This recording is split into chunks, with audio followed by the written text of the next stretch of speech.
की नियुक्ति रद्द कर दी है। हाईकोर्ट ने बंगाल स्कूल सेवा पैनल के तहत की गई शिक्षकों की भर्तियों को रद्द कर दिया है। हाईकोर्ट ने यह भी कहा कि सीबीआई घोटाले की जांच जारी रखे। कोर्ट का फैसला ममता सरकार के लिए किसी बड़े झटके की तरह माना जा रहा है। वहीं ममता बनर्जी के भतीजे अभिषेक बनर्जी की मुश्किलें इसके बाद बढ़नी तय मानी जा रही हैं।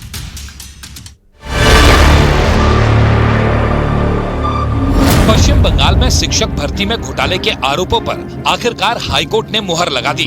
करीब 8 साल पहले 2016 में हुई पूरी भर्ती परीक्षा में घोटाले की बात को मानते हुए कलकत्ता हाईकोर्ट ने इसे पूरी तरह से रद्द कर दिया। हाईकोर्ट के फैसले से परीक्षा के उम्मीदवारों में खुशी है, तो वहीं इस मामले में सियासत भी शुरू हो गई है। ममता बनर्जी ने हाईकोर्ट के फैसले पर सवाल उठाते हुए बीजेपी पर हमला बोला, तो बीजेपी ने इसे न्याय की जीत करार दिया। এই তো হয়ে গেছে এখানকারই অবস্থা। আজ নয়, দীর্ঘদিন ধরে চলছে।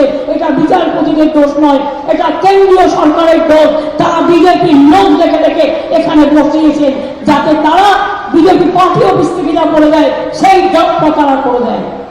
কি করবেন? আমায় সাজা দেবেন, ডিফামেশন করবেন? আমি তৈরি। ये जो है सत्य का जय हुआ है, इंसाफ मिला है और इतने बड़े घोटाला शायद ही देश में कहीं हुआ था।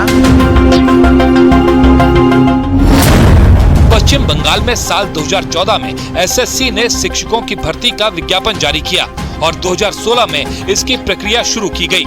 भर्ती के वक्त पार्थ चटर्जी पश्चिम बंगाल के शिक्षा मंत्री थे।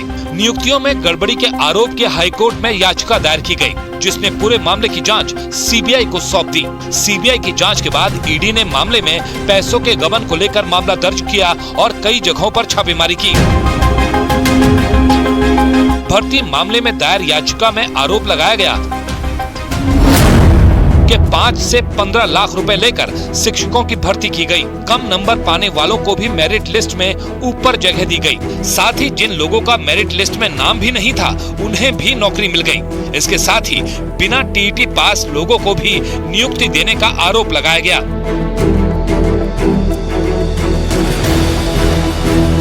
इसी सिलसिले में जुलाई 2022 में ईडी ने पार्थ चटर्जी के 14 ठिकानों पर छापा मारा, जहां से उसे मॉडल और पार्थ की बेहद करीबी अर्पिता मुखर्जी के बारे में जानकारी मिली।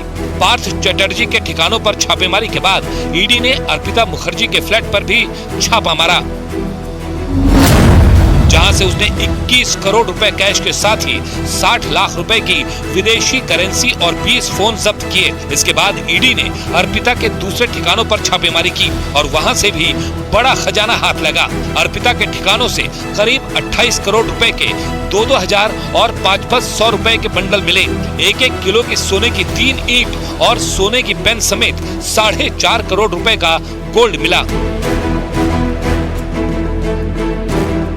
छापेमारी की कार्रवाई और पूछताछ के बाद आखिरकार जुलाई 2023 में ईडी ने पार्थ चटर्जी और अर्पिता मुखर्जी को गिरफ्तार कर लिया और अब इस मामले में बीजेपी ममता बनर्जी से इस्तीफे की मांग कर रही है। कांग्रेस की सोच क्या है और कांग्रेस किस तरह से वोट बैंक के लिए लोगों को अपने वोट बैंक को बनाने के लिए किस हद तक गिर सकती है, उसका ही जिक्र जो है आदरणीय प्रधानमंत्री जी ने किया। हमारा ख्याल से ये ऑर्डर अनफॉर्चुनेट है, लीगली भी बहुत क्वेश्चन है। न सिर्फ भर्ती में घोटाले की बात मानी, बल्कि ये भी माना कि गड़बड़ी ऐसी हुई है कि सही और गलत नौकरी पाने वालों में फर्क करना मुश्किल है। ऐसे में कलकत्ता हाईकोर्ट ने भर्तियों को रद्द करने के साथ ही नौकरी कर रहे लोगों को ब्याज के साथ पूरा वेतन लौटाने का भी आदेश दिया है और ममता सरकार मामले को सुप्रीम कोर्ट में चुनौती देने की तैयारी में है।